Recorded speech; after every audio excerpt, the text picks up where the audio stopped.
नमस्कार, मैं अपूर्वा। आप देख रहे हैं राष्ट्रीय हित न्यूज। आइए नजर डालते हैं आज की कुछ खास खबर की ओर। हिसार जिले के गांव में रणजीत चौटाला चुनाव प्रचार अभियान के लिए पहुंचे। इस दौरान रणजीत चौटाला ने अपने विकास कार्यों की बात कही। रणजीत ने कहा कि बीजेपी सरकार ने सिंचाई नाले के करोड़ों रुपए नाले बनाए हैं। गाँव वाले बोले हमारे गाँव में नहीं बने। रणजीत चौटाला ने कहा कि अरे बात सुन, ऐसे बदतमीज नहीं, चल बाहर। लड़के ऐसी बदतमीजी नहीं, गांव वाले जबरदस्ती कर रहे हो क्या? पूर्व मंत्री ने कहा कि रणजीत ने कहा है कि जिसको वोट देना है उसको देना है। बार में इकट्ठा होकर गए। इस वायरल वीडियो को लेकर पूर्व मंत्री संपत सिंह का बड़ा बयान। संपत सिंह ने कहा कि वीडियो आया तो पहले देखने से पता नहीं।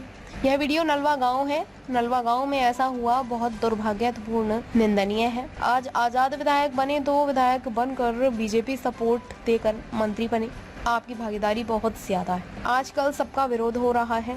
रणजीत खुद सवाल लोगों से पूछते हैं। किसान ने कहा खाल पक्का नहीं बना। संपत सिंह ने कहा कि बीजेपी उम्मीदवार आप खो बैठे हैं, जाओ यहाँ से, मुझे डील करना आता है। आप धमका रहे हैं, ऐसे बाहर ले जा रहे हैं। वे बीजेपी के प्रत्याशी हैं, आए थे, गांव के लोग नहीं थे। संपत सिंह ने कहा कि किसी वोटर को धमकाना असंवैधानिक है, चुनावी नियमों के खिलाफ, राजनीतिक नियमों के खिलाफ है। अधिकार को कुचलना चाहते हैं, आपके उल्टा पड़ेंगे। ये व्यवहार की वे निंदा करते हैं।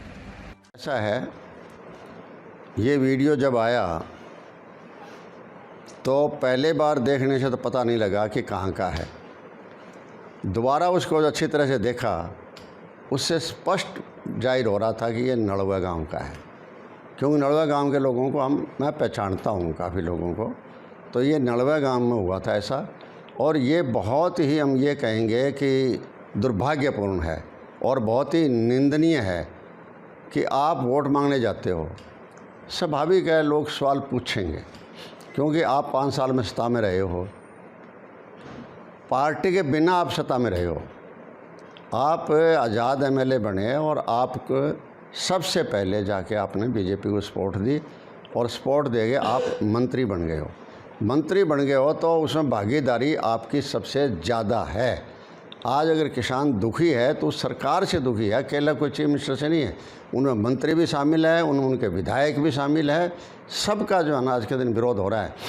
लेकिन जिस तरह से खुद ने तो सवाल पूछा वहाँ कि भाई बीजेपी सरकार ने जो है इन सालों के अंदर खाड़े बनाए हैं, जिन खाड़ों पर 2-2 करोड़ की खर्च भी आए हैं, 50-50 लाख भी खर्च आए हैं, हर गांव के अंदर खाड़े पक्के किए गए हैं। तब किसान उठता है वहाँ से और उठ के पूछता है कि हमारे गांव के अंदर कोई खाड़ पक्का नहीं हुआ, और उनकी आवाज़ में काफ़ी लोग आवाज़ मिलाते हैं बैठे बैठे। वो तो खड़ा होकर पूछता है, बैठे बैठे मिलाते हैं कि हाँ जी हमारे गांव के अंदर कोई पक्का खाड़ नहीं बना। और ये भी कहते हैं कि 10 साल में, मतलब उनका मतलब है कि 10 साल से पहले तो बने थे जब मैं एमएलए था जब, और 10 साल के बाद जो है वो नहीं बने पिछले 10 साल के अंदर। सवाल ये उठता उनका। तो उस टाइम जो है ना, जो बीजेपी उम्मीदवार है वो आपा खो बैठे, और आपा खो गए जो है ना, उनको धमकाने लग गए कि तू ही अकेला क्या सारी सभा को डिस्टर्ब कर रहा है, तू ये कर रहा है, तू वो कर रहा है। और उसको कहा कि तुम जाओ यहाँ से घर पे, और मैं डील करना आता है, मुझे तेरे जैसे आदमियों को डील करना मुझे आता है। तब उसने ये भी कहा कि आप हमें डरा रहे हो क्या, आप हमें धमका रहे हो क्या। तो उसके बाद जो है ना 5-4 लोग ऐसे हैं जो उनको बाहर ले जा रहे हैं।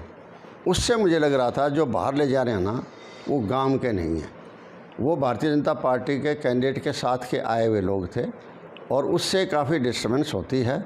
और उसके बाद जो है ना काफ़ी लोग उठ के चले जाते हैं। सवाल उठ के जाने का भी नहीं है, चलो बैठ भी जाएंगे, सुन भी लेंगे।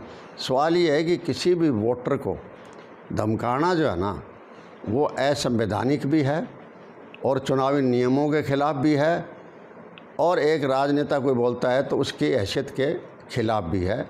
ऐसी चीज़ नहीं डालनी चाहिए, क्योंकि बाकायदा संविधान ने कहा है कि निर्भर होकर, निष्पक्ष होकर, और जो है ना निर्भय होकर, निष्पक्ष होकर, और आप जो है ना बिना डरे अपने मत का इस्तेमाल करेंगे।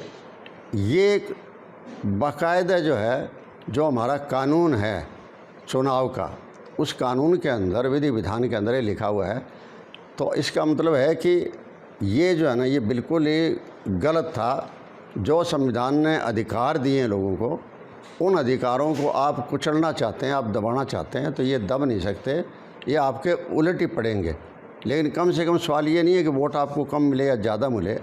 ये व्यवहार किसी भी राजनेता को शोभा जो है वो नहीं देता। इसकी जितनी भी निंदा की जाए उतनी भी इसकी कम है।